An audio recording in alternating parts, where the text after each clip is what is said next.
Are you always coming up with ideas? Do you marvel at successful business owners? Do you hate being told what to do? Ever take things apart just to see how they work? Are you a dreamer? If you've answered yes to any of these questions, this podcast is for you. Welcome to the Entrepreneurial Enclave with Kevin Wortham, the podcast that focuses on building, maintaining, pivoting, planning, and investing in you, the entrepreneur. But first, a word from our sponsor.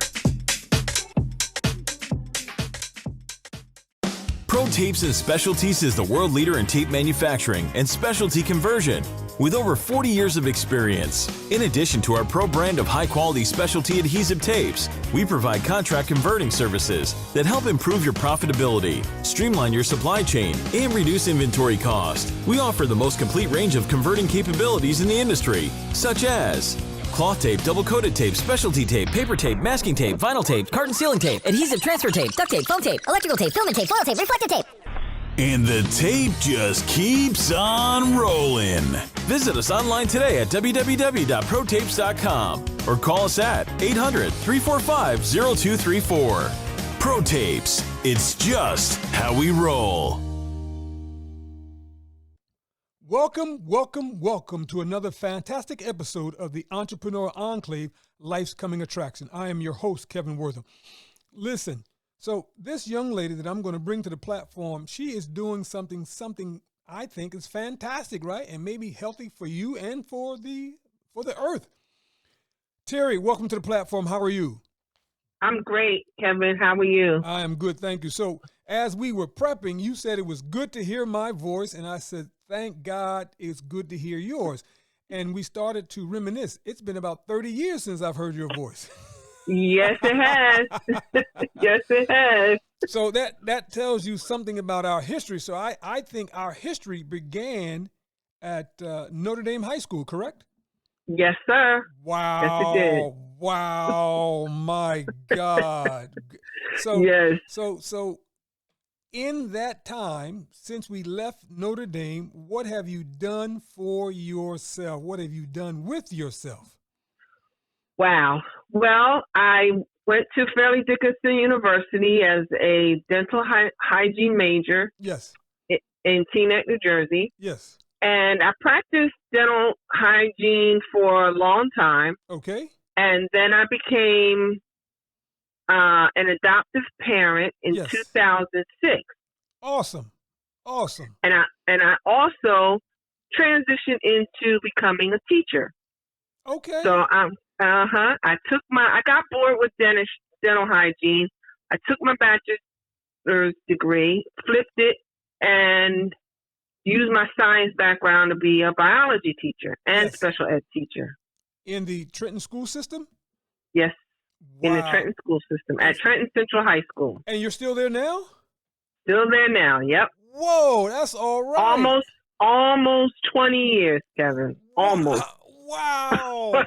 I know. Wow. Almost 20 years. Wow. Yes. So let's go back now. What was your experience at Notre Dame High School?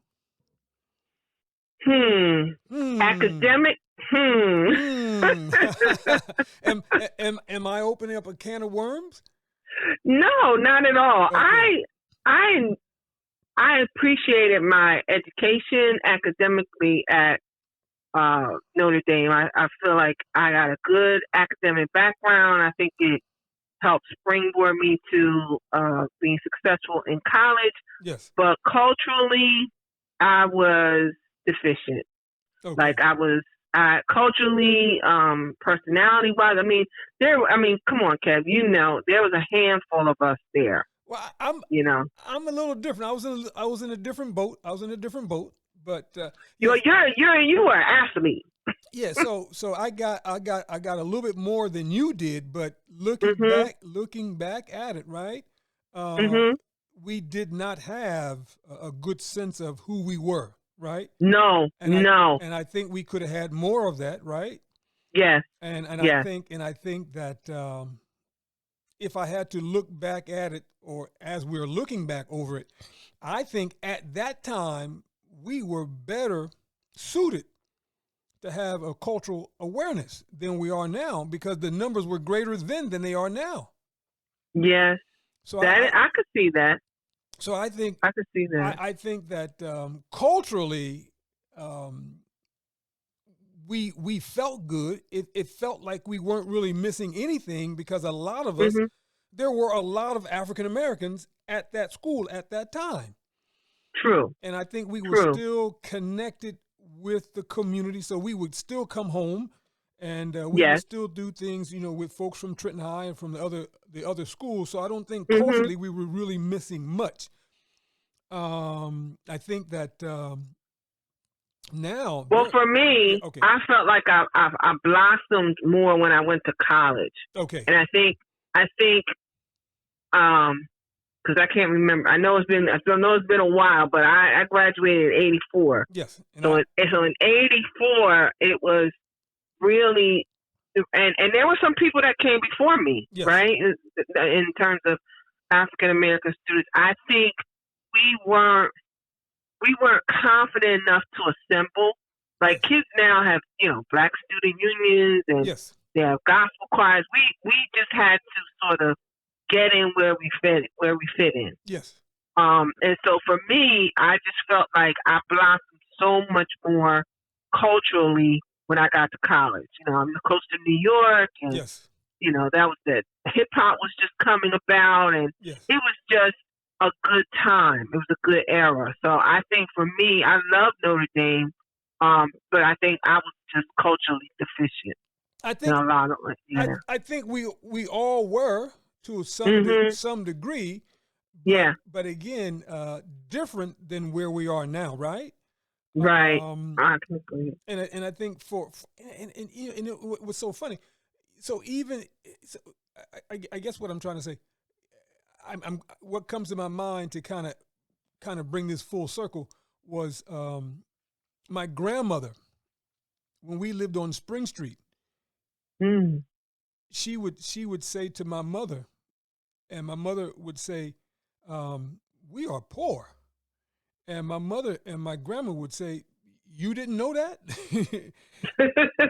and the reason why we didn't know that we were poor was because everybody was in the same boat. Right. And I think that was the same thing at Notre Dame. I mean, we knew that long term we might have been culturally deficient, but at the same time, when we left Notre Dame, there were still a lot of community activity going on in the community, whether it be through the city of Trenton or some of our other outlets, and particularly the churches. So you really didn't feel didn't feel like you were missing a lot, right? But nowadays, I can see where the students could feel more culturally deficient, because now the churches are not doing as much as they used to, and the community doesn't offer as much as it did at that time, right? So,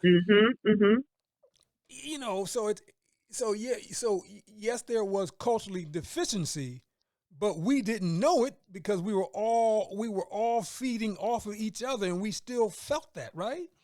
Got it. I get that. If that makes some semblance of sense. Yeah, that does make sense, Kev. And I think that the last time I was at Notre Dame was probably about 3 or 4 years ago, right before the pandemic. And I think that the senior class, they only had 5 African-American students. Oh. And I think 3 of them played football. So I was like, wow. And then Dr. Sharice West Smith, I got to get the whole name. She is now she's now a board member for Notre Dame High School. Yes, I remember. Yeah, because she did invite me to some things. Yeah. So shout out to her, and thank God for her, because now she's trying to look at more diversity, more inclusion, and also tackling those issues of what do Black and brown folks who want to come to Notre Dame and those who are there, what do they need to make this a true experience, right? Yeah. Not to mention that the price tag is crazy now, right? Because I think, I can imagine. I can't even imagine. And I'm going to mess this up, but I think when I was going there, it was only $700 a year to go. Something. Oh yeah, something like that. I know. Yeah. I remember my mother used to remind me how much the tuition was. I think she had a little bit of a bigger price tag, but I remember her saying, you know how much I'm paying? I'm paying how many. Yeah. You know how much money it was to go there, because there were no excuses there. You had to do your academic diligence to stay there. Yeah, and I think we paid more because we weren't. I think $100 or $200 more because we weren't Catholic. Yeah. Mm-hmm. So, and I for some reason that number 700 stays in my mind, but now it's almost like $12,000-$15,000 to go there now. Oh gosh, Kevin. Yeah, That's a lot. But That's a lot. I mean, it's all relative, right? Because yeah, when our parents were going there, right, it was a sacrifice for them then. Mm-hmm. But at the same time, people weren't earning that much money. True. And so, but it's relative. But I couldn't even imagine, trying to pay $12,000 to $15,000 for a son or daughter or child to go to school and then Mm-hmm. to turn around and look at college. Wow, it's a lot. It's mind blowing. Yeah, but for me, it was a wonderful, wonderful experience. I still keep in touch with a lot of the folks now, and I still keep in touch with maybe 3 or 4 of the teachers now. Oh, yeah, right. Yeah, because I played football, played track, ran track, Mm-hmm. and so I still keep in touch with a lot of those guys. Sometimes I bump into those guys when I'm grocery shopping. So yeah, so it was a good time. We can sit here and we can pull apart everything, but I think for me it was a great foundation for me, right? Definitely. I'd do it again in a heartbeat. I'd do it again. Oh, absolutely. But I think now if I did it in a heartbeat now, I'd be much more militant, probably much more aggressive, much more assertive, because now I know what we need, right? Yes. And again, we didn't fill out a place because and I'm going to mess this up. I hope I don't mess it up. In my senior class, our graduating class, there were 50 African Americans, right? Mm-hmm. And that was in 83. And I think in 82, there might have been 100. So when you look at from 79 to maybe 83, that was probably the largest collection of African Americans. So you really didn't feel like you were missing anything, right? Right. But right. But now to go to school, wow, you might look at the whole school might have 25 African Americans. Yep. Now that's a problem. Now I think too also with the charter, that we didn't have charter schools much so now some of that population is going to charter schools. Yes. So, but shout out to Notre Dame because that was my beginning, and so certainly if they were to call me back and say, do you have any suggestions? Absolutely. Do you have any solutions? Absolutely. Right? Do you want to participate more? Absolutely. So I do try to contribute whenever I can. Yeah. All right. Good. So that was excellent. That was excellent. Okay. So now you know that the podcast is about the entrepreneurial spirit. And I think I started following you a few years back, and you were just starting to move your my honey. Your honey, exactly. But that's not what I was going to say. You're starting to move your entrepreneurial thoughts in that direction. So why did you think that entrepreneurship was for you at that time? And then why did you pick the product that you chose? Wow. I love that question. I love that. Okay. I love that question. Okay. Good job. I love that question. Well, I love that question. It began purely out of a need. Yes. It was during the pandemic. Yes. And I'm a big honey user. I drink tea as my little decompressing moment at night. Drink tea with honey, raw honey. Yes. Have been using this honey for years. And then when the pandemic hit, I go to Columbus Market to buy it. Yes. And from this particular vendor, and there wasn't any honey. He had stopped coming. Okay. And once you, for my honey users out there, once you use pure raw honey, yes, you don't buy supermarket honey anymore. Okay. So I looked at the label. What was the difference?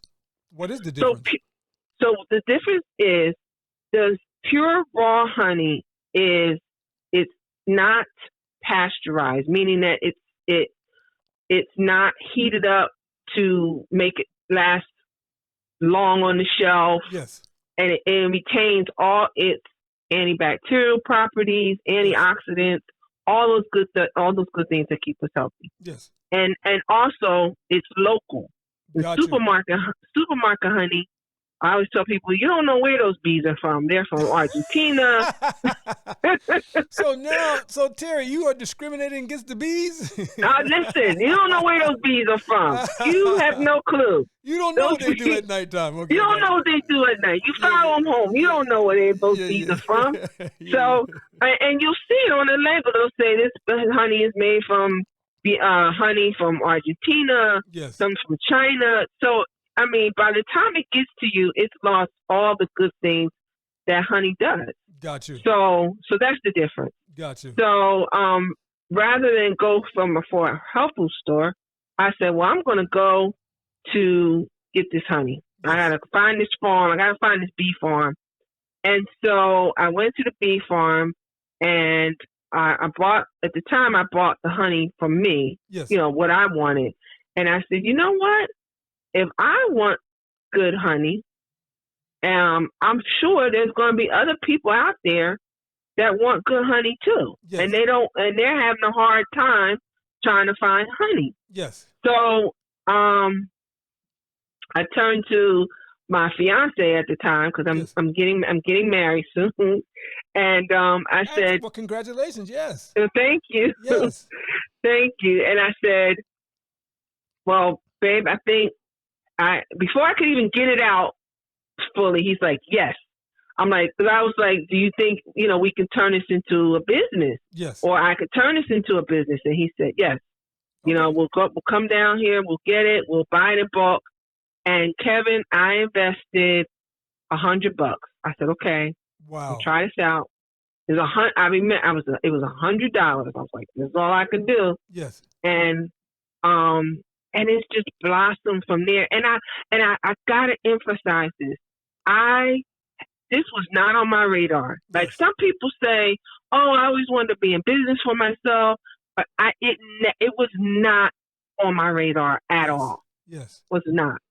But I think it clicked with me because it was something that I was invested in, that I was passionate about. Okay. And I use it. It wasn't like I'm trying to sell something I don't use. Yes. And so that's where it blossomed from there. Wow. It just really, really, like I said, it literally was not on my radar to become an entrepreneur. Wow. Yep. Wow. Let's because I just told you my whole educational history. I mean, I've been all over the place, and but it just happened. Wow. The pandemic was really, it was a blessing. It was because that's when it started. Now I want to take a break real quick, because this other thought just came to my mind. Right. Mm-hmm. When we were at Notre Dame, mm-hmm. did you feel like we were different? No. No, you didn't feel different? I didn't feel different in what way? I mean, because we were going to a parochial school versus going to public school, going to Trenton High. Did you feel different? Did you feel like you were missing out on anything? No. Okay. No, I didn't. I mean, of course, when I mean, I always tell people that, Trenton High is known for their cheerleaders. Yes. So every time we went to like a Trenton High game, I'd be like, I wish we cheered like that or something like that. But no, I don't. I feel as though, because I think, to your point that you made so well, outside of the school, we connected with people in different ways. Absolutely. Like, Absolutely. I remember there were summers in the summertime. I think I went through right through, because I went to Catholic school all my life, not just Notre Dame, ever since first grade. Now where did you go, where'd you do your schooling, your Catholic schooling? I started in Trinity Cathedral. I think my mother put me in there in kindergarten. Yes. From first to third grade, I went to Old St. Francis downtown. Yes. Fourth grade, I went to St. Mary's. Yes. Fifth grade through eighth grade, I went to Blessed Sacrament. Wait, stop it. Terri, I apologize. I don't remember you at Blessed Sacrament on Bellevue I Avenue. was there. What? Yep. What? I got the pictures to show it. What? Do you remember me at Blessed Sacrament? You know, it was, because I think you were with Michelle Minus and all of them. No. No? You know, I'm a year older than you are. So see, now my memory fails me, because I thought you were younger than me. What? By a year, it's a couple years. I truly did, Kevin. Well, thank you, and I do feel young at heart. No, I was there with Lamar Crawford. I was there with Brian Downing. Okay. Yes. Eric Canty. Eric Canty, Ian Chiwa, right? Yes, Ian. Guys. Yeah. Oh, wow. Now rest his soul. I was there with Adam Spriggs. Rest his soul. Yeah, right. I think Marty Ford, Michael Gainey. Those are all in my class. Oh my goodness. Yes. It's come back to me now. And yes. I apologize, anyone on the listening audience, if I've forgotten your name, but I love you. I was there with Keisha Smith, rest her soul. I was there with Dawn Crosland. Yeah, right. Wow. I'm trying to think who else.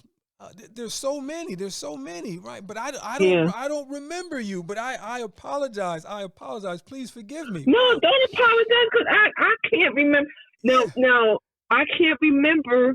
I can't, but I bet you if I dug up some pictures, you probably in some of those pictures from Blessed Sacrament. Being all stupid, and you know what though? I tell you what, for years after that, I hated blue, because that was the color at Notre Dame. I mean at Blessed Sacrament. Mm-hmm. And I hated blue, because that's how I say. Lord have mercy, I don't want to wear no more blue. No more. Oh my God! Yeah. So I went to Catholic school all my life. Wow. All my life. Yes. But it was those moments. But I say that to get back to your question. Yes. No, I didn't feel like I missed anything, because in the summer, or like you said, we had other avenues. Like, so in the summer, my mom would send me downtown. Yes. To the Y. Yes. WCA. On Hanover Street. Yes. And that's where I learned to swim. We had African dance. So that's where I got to meet different people from around the city. Yes. You know? Yes. And I could still be somewhere and someone says, I know you. Did you used to go to the Y? Because every little black girl in that time frame used to go to the Y camp in the summer. Yes. So it was those experiences that were so that like you said made up the difference, or maybe it didn't. I had my identity. It was just like I said, from that 9th to 12th grade. Yes. When I look at students now, I mean they they're so. What I admire about them is they some of them are very fearless in how they dress and expressing themselves. That we just didn't do when we were growing. Well, I didn't do when I was growing up. Well, so, remember, and I interviewed, and I had Todd Evans on the podcast, right? Yeah. And one of the things that we talked about was the time we stayed at his house for like 24 hours, because his street, I think, was one of the first streets in Trenton, or at least in West Trenton, that had cable. And that was a new phenomenon for us, right? Mhm. And Mhm. so we were kind of like little innocent, corny, silly boys. And, we thought we were the hottest things going because now we had cable.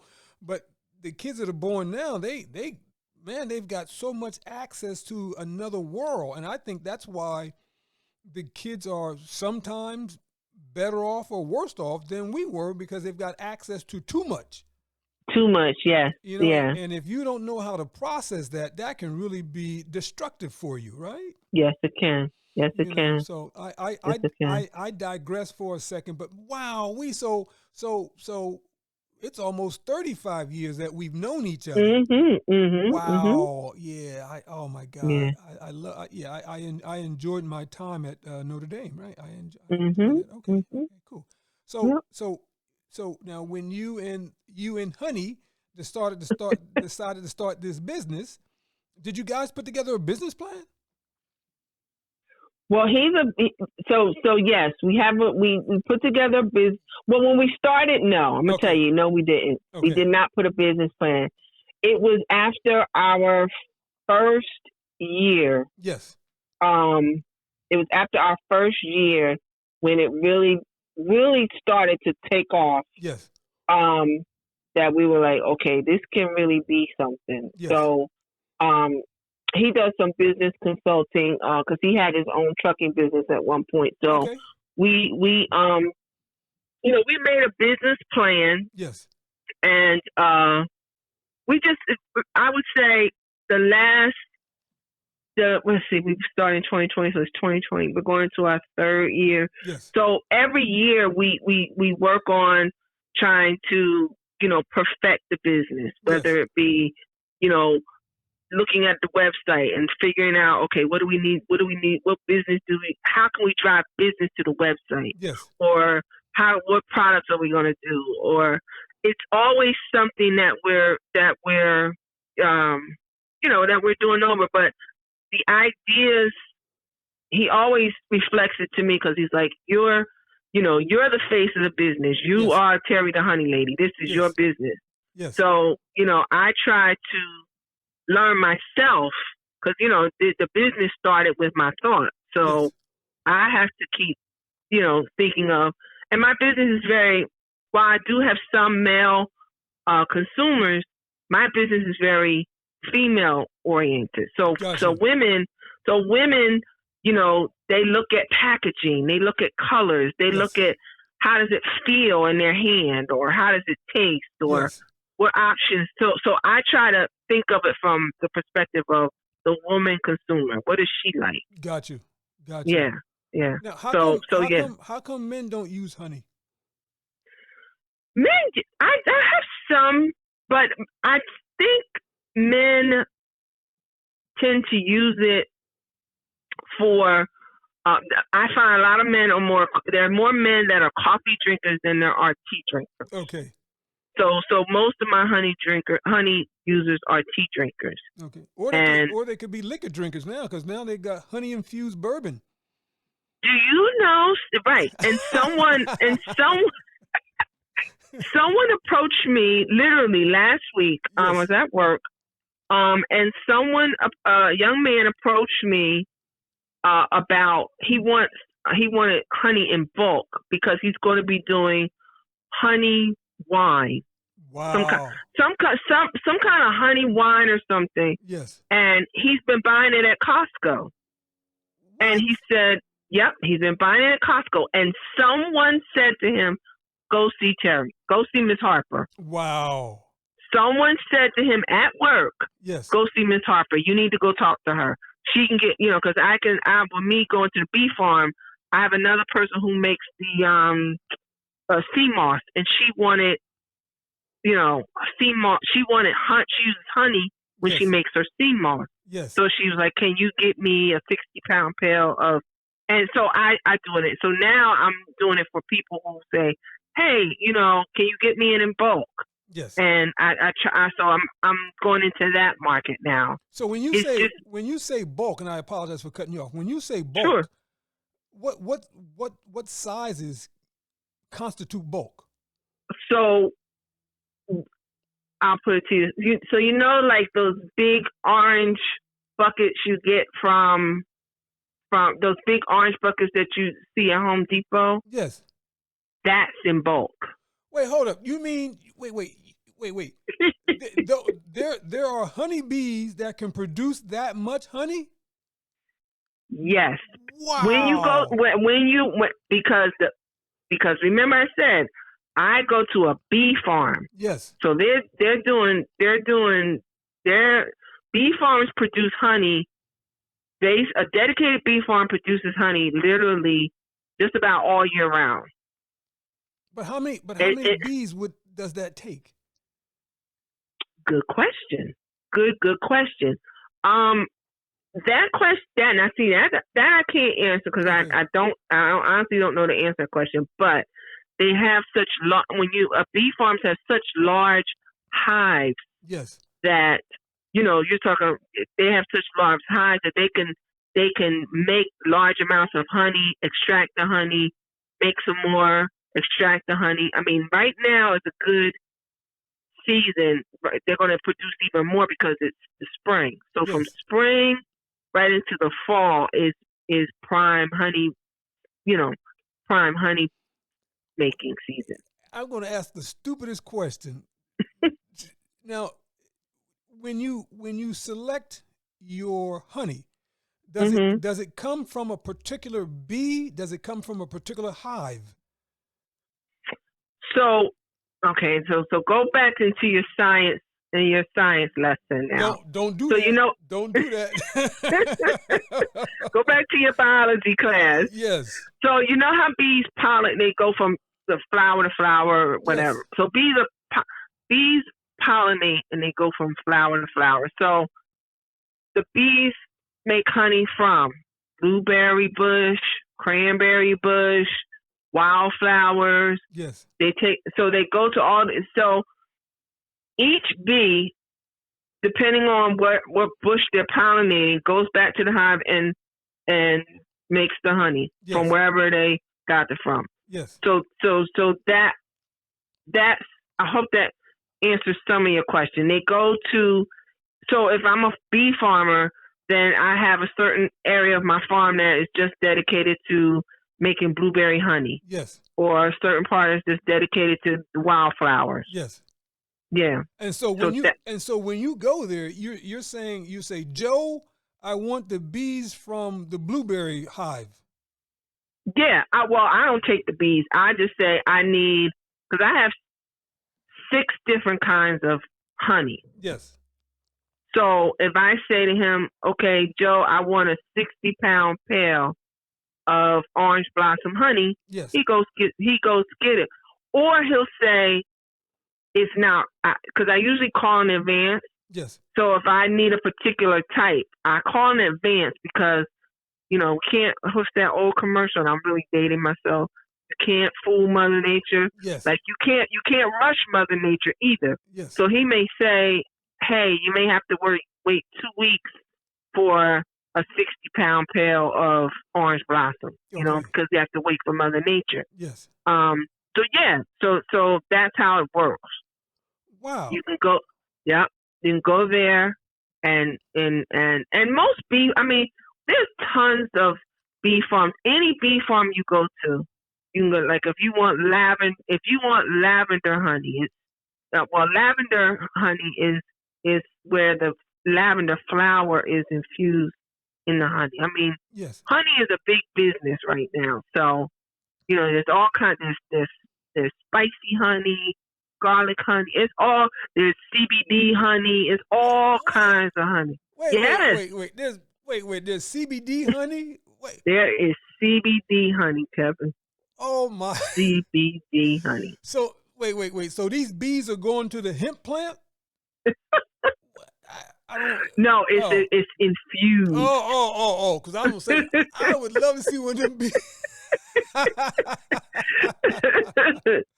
You want to see if those bees are in a good place, right? They're in a good place. They're in a good place. Wow. So the next time I see a bee, I should not kill that bee because it might be going back to the hive to help you out. Oh my gosh! Bees are the bees. Bees is what we are totally vital to the earth in terms of making just food in general. You know, Okay. we need them to make the food. So, Wow. To make the corn, to make the vegetables, to make and the vegetables and the grass that the meat eats, that the cows eat.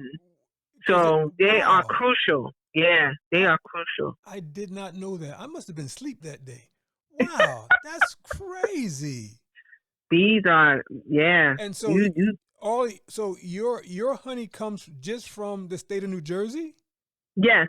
Yeah, Okay. I go to a bee farm in New Jersey. South Jersey. And we have that many farms in New Jersey? There's a lot. There's some farms in Lawrenceville. There's some farms in Hopewell. There's tons of farms around. Okay. Yeah. That you can, that anybody that are really open to the public. I mean, it's but I only go by what was good for me. Gotcha. You know, I'll go what was good for me and what I was using. And anyone will tell you that my honey it's a different taste to it. You know, yes. it's sweeter, or you can really taste the orange blossom, or but there's tons of bee farms around. Now my next stupid question, man, this is stupid. This is stupid. When you're deciding to go to a particular bee farm, right? Mm-hmm. Are you asking about where does the bee come from, and how does the bee come back to this hive, and he doesn't go to another hive? How does that? You know what? I have, Kevin. You are really asking some good questions. Are these good questions? These are not stupid questions. No, they're not stupid questions. Okay. Man. I have not asked that question. Okay. I have not asked that question. Because I'm saying, how do they? So I'm thinking, like, if you've got a bee farm in Lawrenceville, right? Mm-hmm. Mm-hmm. How come that bee won't come to Ewing Township? I don't know. It's a good question. Yeah, like how does that bee know to come back to that hive? You know, how does he know that? Or like, well, I think it has something to do with the queen bee. Got you. I think it has something to do, and I'm hypothesizing here, but I think it has a lot to do with the queen bee and wherever she's at. Got you. Because one thing I do know about bees is they work in colonies. Yes. And so they don't. So they don't really stray like too far from each other. Got you. They cut that. So I know this sounds silly, but you know, if you watch the bee movie, the old bee movie, the cartoon bee movie, I mean, it really is sort of true. Sort of how they work. They really don't. Once they colonize, that's why they call colonies, because they stick together. Got you.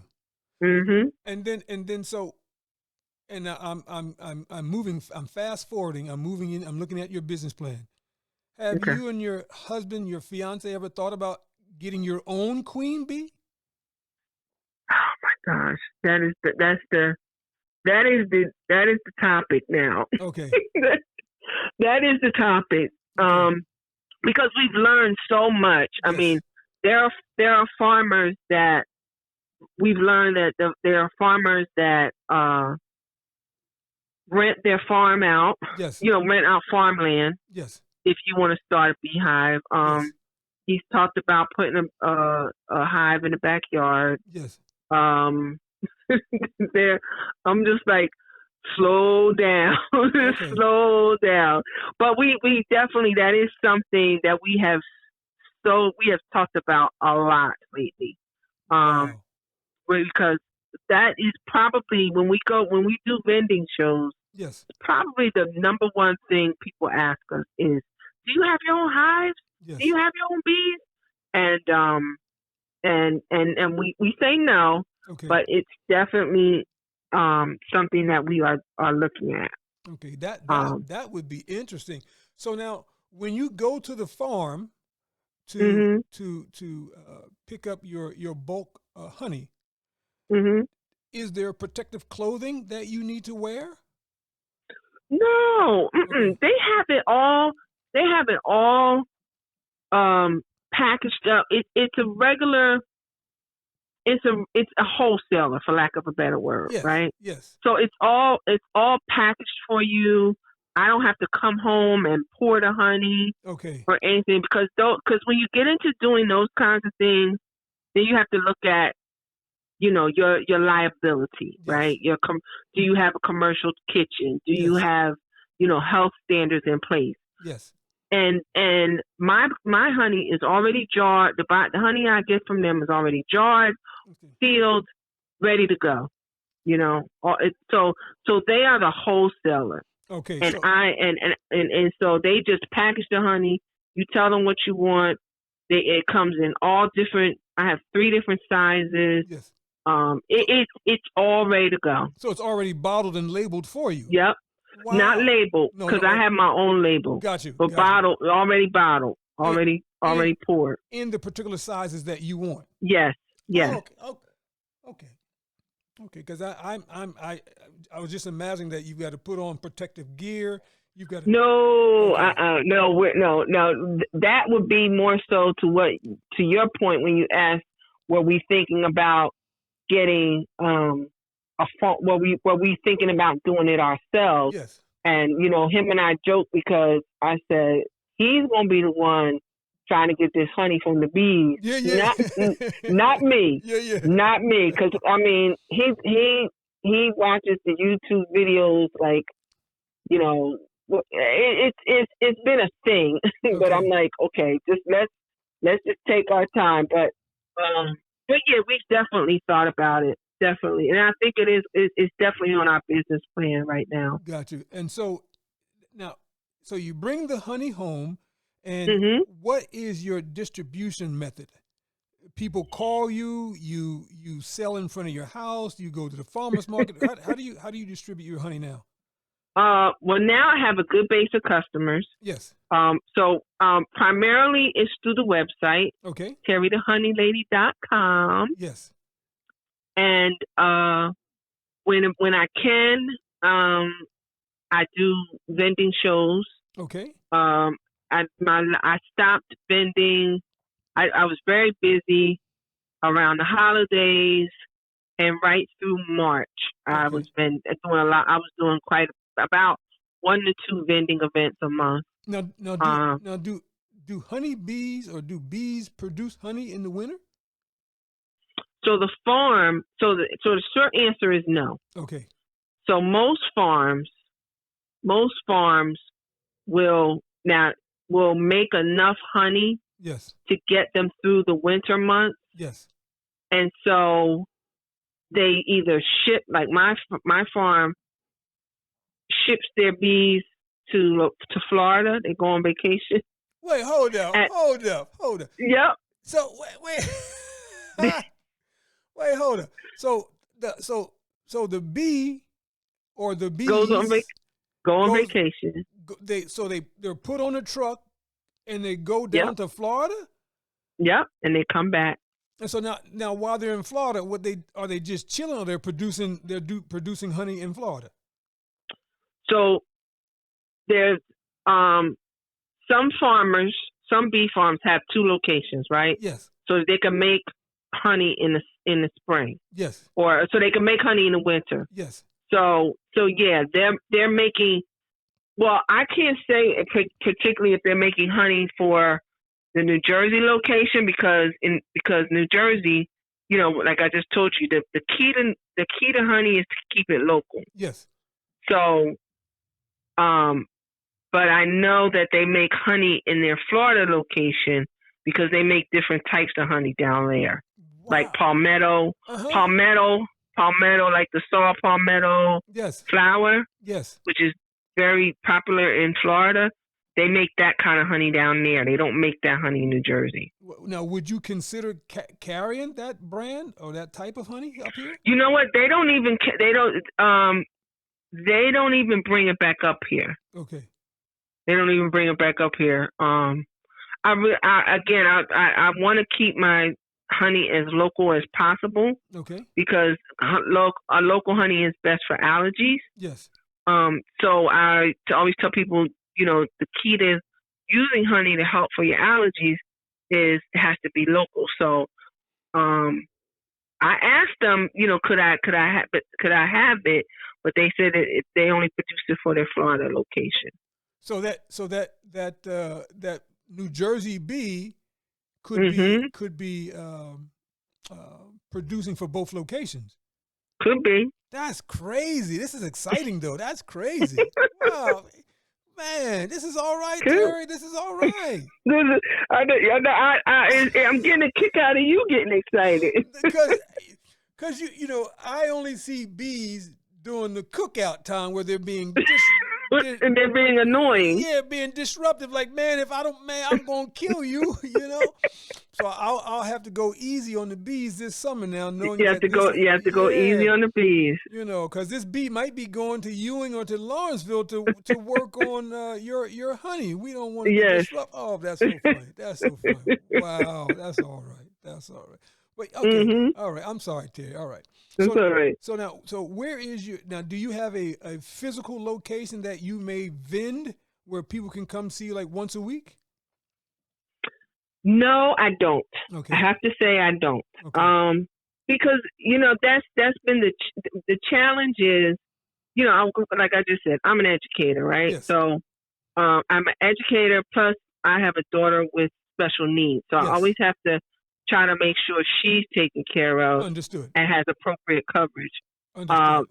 And so it really becomes challenging to do vending events.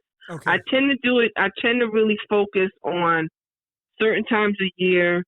But like I said, we were very busy. We were very busy around the holidays right up until March. Okay. And then April and May we took a break. And then I hope to start back up again, at least with 1 or 2 events a month.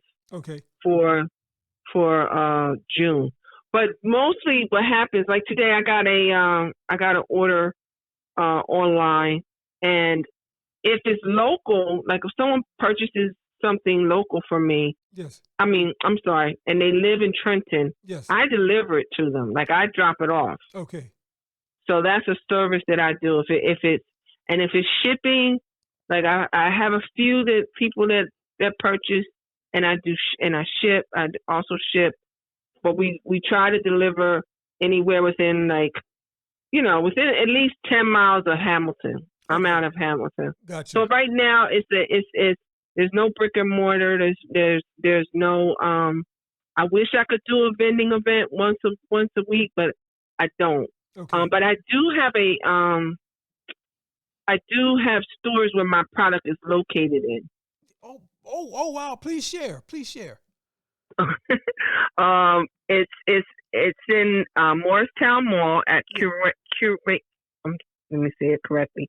Curate Noir. Yes. And that's in Morristown Mall. Yes. It's carried there, and it's also carried in Willow Grove Mall in Philadelphia. Wow, your bees. Your honey is there. Yep. My honey is in 2 locations. Yep. Wow. Yep. Wow. That's all right. Yeah. What? That's all right.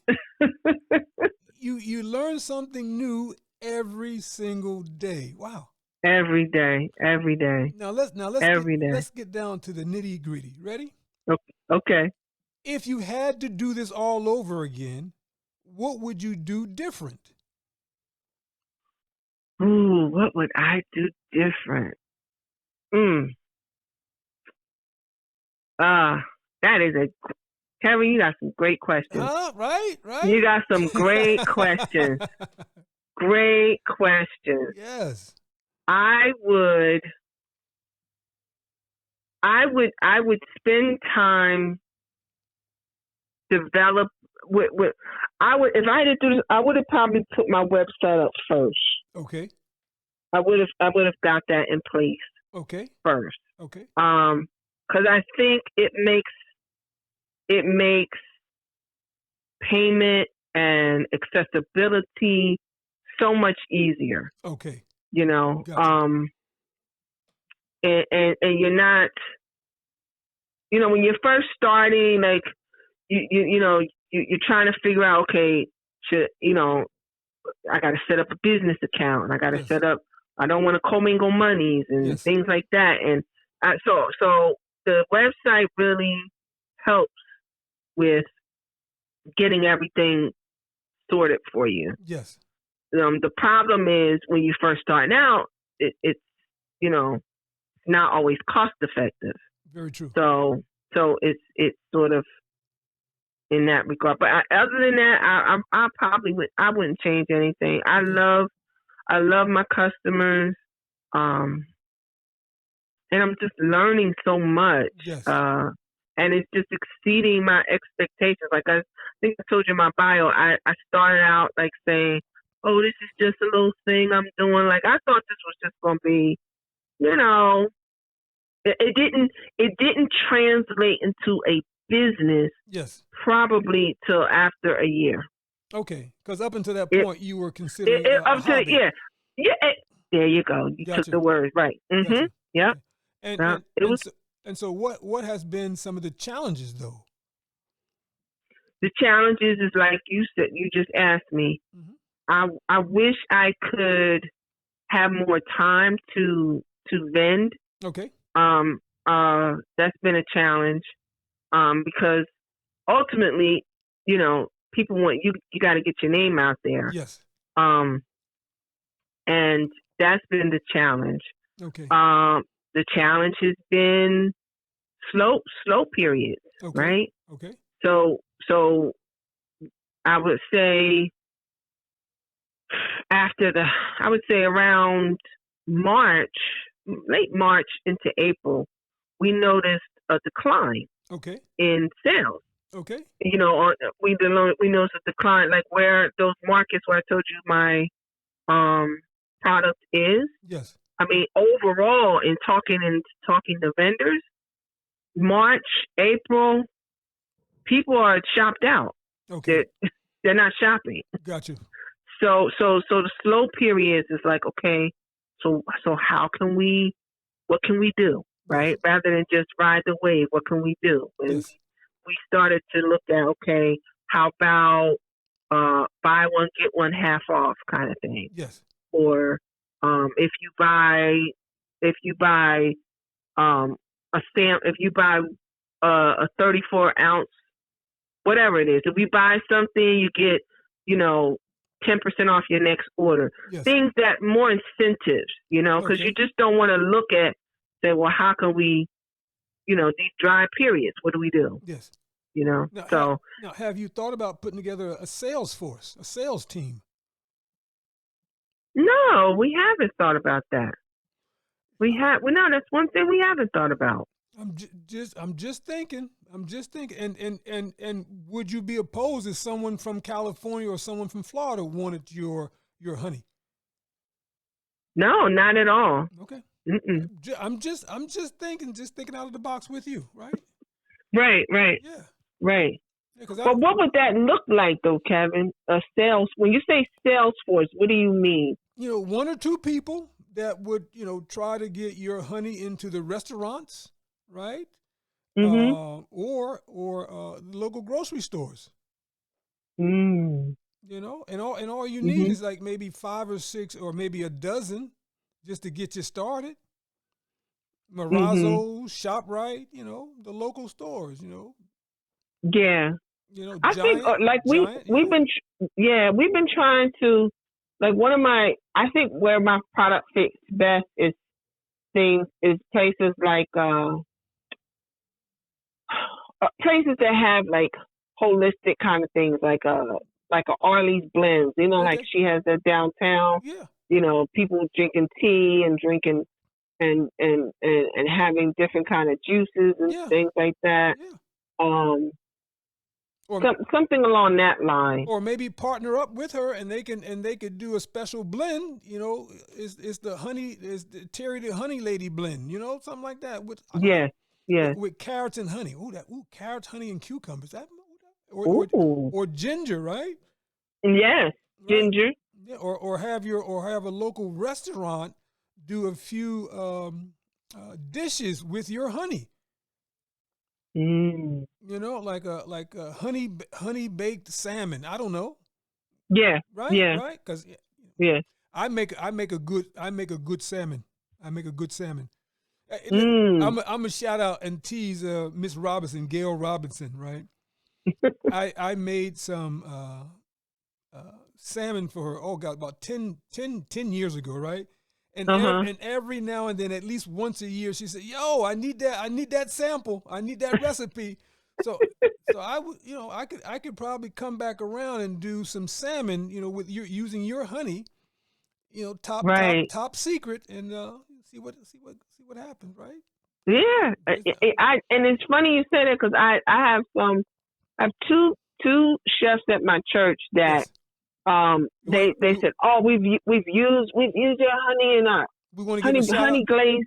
We want to give a Yeah. shout out to your church. Tyrone McKisson Okay. and Kevin Bird Okay. are the two chefs that In which church is this? Light of the World Family Worship Church. And where's that located? That is located on 2400 South Broad Street. That's in Hamilton, right? Yep, right across from right at the circle, the jug handle there, across from the Scentsy. Oh yeah. Yep. That's is that Charles Tay? Yes, you know Charles. Come on, man. Come on. Come on. That's my man, Charles. And matter of fact, his episode is going to be dropping later this week. Yeah, later. Oh. Yeah, so I got the Deanna minus Vincent. Her episode is dropping tomorrow, right? Wow. She went to Notre Dame, and then I think Charles is going to drop on Friday. Yeah. And I gotta tune in. Yeah, his wife, Barbara, yes, who does praise and worship. Earrings. Yes. Yep, she does mime and she makes Afrocentric earrings. Yeah, and so she's the secretary at our church at Turning Point, because they used to be members at Turning Point, and then she used to be my administrative assistant, right hand at Minding Our Business when we were at Rider University. Yeah. Wow. So it's a small world, right? Come on now. Super small. As they say in church, come on, somebody. Listen. Hell yeah. What?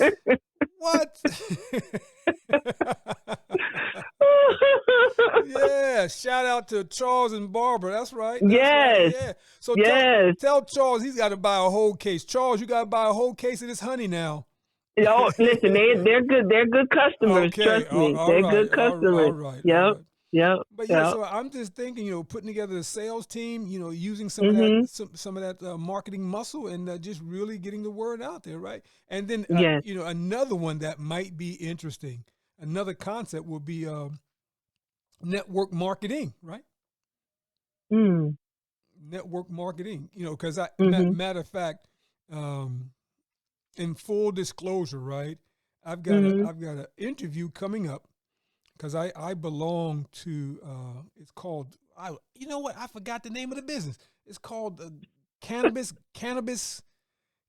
Globe, or Global Cannabis, right? And we use network marketing to sell, cannabis.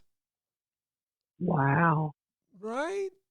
Wow. I'm just saying, right? So, yeah. You would have money coming all the time, and then as more people started to sell your product,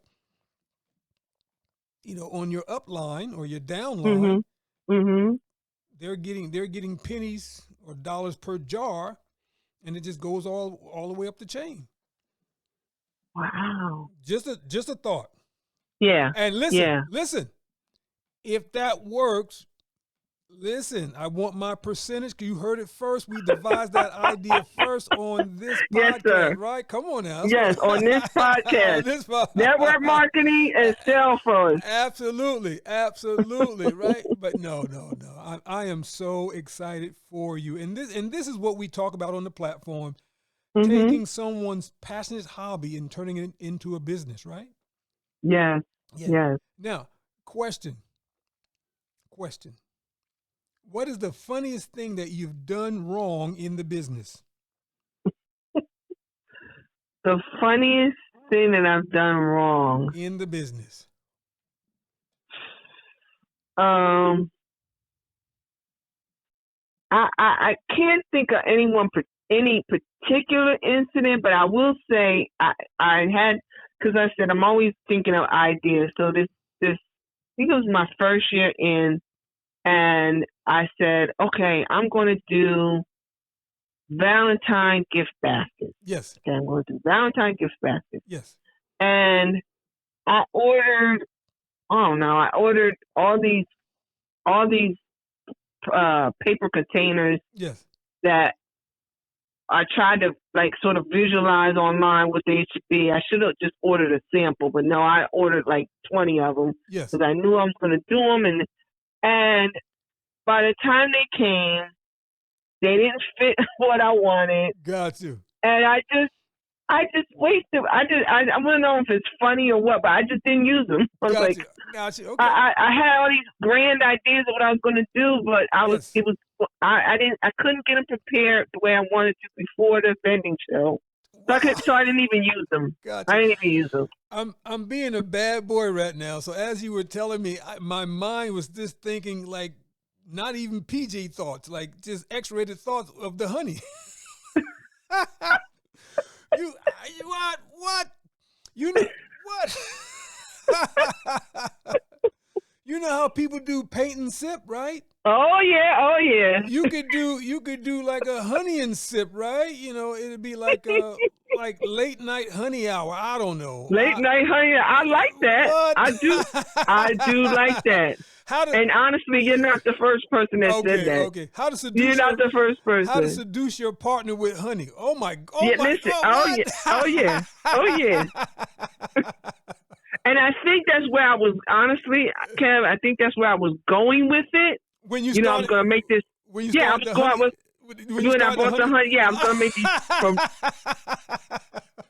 Because I had a vending show. Yes. It was a vending show in February. And I said, oh, wow, this will be great. Yes. I'll make a honey love basket. I named it and all this other stuff. Yes. And I couldn't pull it together. Wow. I just chucked the whole idea. Wow. I couldn't get it because these paper, I don't know. It was bad. It was bad. Wow. It was bad. Oh my God. We just having a good time. That's all right. Listen, oh my God. Is there anything else we need to know about this honey business? Have we covered everything? I think you've covered everything. I think you've covered everything. I just want to thank you for this opportunity. You are my first of more to come podcast. Absolutely. Because I did an event in March. Yes. And because of Women's History Month. Yes. And someone approached me about doing a podcast. They said, "Hey, we want, I'm buying your honey, but I want to know more about you." Yes. A sister that I just met she was a presenter at this women's event. Yes. And so I'm going to reach out to her probably the end of this week, because she said call her around Mother's Day or whatever. But yes. I'm saying that to say you are my first, yes. And I thank you for this opportunity because it's giving me practice for the rest of the podcast to come. But Terri, I got to tell you a little secret though. We're going to be very biased. This is going to be your best podcast. Listen, okay. You know why? Because this is not even an interview. We're having a conversation with, yes. Right? So we brought the whole thing into this light, right? Yes. Yes. And so when I first got into podcasting, my first person who I interviewed, they said, "Can you send me a list of questions?" I can't do that. They said, "Well, I can't be on the podcast." And I thought about that too. I was like, "Oh, Kevin, I thought you. I anticipated that. It crossed my mind as well." We want this to be organic and authentically you, right? Yes. So no other podcast is going to get this from you except from this, the Entrepreneur Enclave, right? Yes, That's absolutely. Listen, because the lady that who's going to interview you, she's not going to ask you about Blessed Sacrament. No. This is right. This is what makes the conversation right. I'm presenting all of Terri, right? So so when other folks go to interview, they're just going to get Terri the Honey Lady. I'm getting all of Terri. We're giving all of Terri to the community. So now they know everything about you, Terri. Yeah. Come on now, right? Yeah, you are so right. Yes. Yes. That is so true. And they're probably going to send you a list of questions. Then it's not going to even sound natural, right? And you got to say, listen, that's not how my boy did it. My boy was natural. Just ask I'm going to call you back and I'm going to say, Kevin, this was like the French interrogation, boy. Yeah. Oh, I'm telling you. Because we're having a good time. We're having a good time. Yes. Now there's one serious question, right? Okay. Is there like a certificate course in like beekeeping or understanding bees? Are you trying to continue your educational understanding for bees? Right. Yes. I'm glad you asked that question. See how we just move from one question to another? That is an excellent question. You have such good questions. Really good questions. So yeah, there is a course that you can take. Yes. For beekeeping. Yes. And we plan to take one of those courses. Okay. Either in late summer, when I'm off because I'll be out of school soon. Yay! Yeah. So when I have 5 more Mondays to go. Yeah, 5 more. Woo! Woo! I know you're getting excited now, right? I love that. We put it like that, but. Yes. Yeah, we're gonna be we've been looking at beekeeping courses. I think there's one in Rutgers. Yes. Camden. They're usually like a 2-day certification course just to know more about it, just to know more how it's done. What because I have a teacher that I used to work with, Mr. Polizzi. Yes. In 9th grade academy. Yes. He's a beekeeper. Okay. And some people just do beekeeping as a hobby. Okay. They may not sell it to the public, but they just do it as a hobby. Yes. So there's quite a few beekeeping courses. So it's definitely on my radar. Yes. And definitely. The other thing I was just thinking about too, right? There are small wineries now that you may want to consider. And I know that there are a lot of small brew pubs, right? I guess that they make their own beer. Oh, right. You know, so to infuse your honey into the beer. Yeah, what? Wow. We got to put together a team, and we got to bring on like a business developer, right? Yeah. And that person could really, so the business developer and your sales team coordinator or director, oh my God, Terri, you would quit your job tomorrow. Yeah. I mean, no more teaching for you. You're traveling around the country. You're taking your daughter and your fiance with you, and you're just making presentations and selling and selling honey. Wow. That's really thinking out the box, Kev. Well, we are speaking it into existence, right? Manifestation, right? Yeah. All right. Yeah. All right. Terri, I'm going to give you the final word. Anything else you want us to know about beekeeping and your business? Stay healthy with honey. I mean, even if you don't use my honey, take a teaspoon a day of some good local raw honey. It'll make you healthier. Is that true? It's true. It is true. Wait. It's true. Why so? I thought it was an apple a day. No, drizzle some honey on that apple. Are you serious?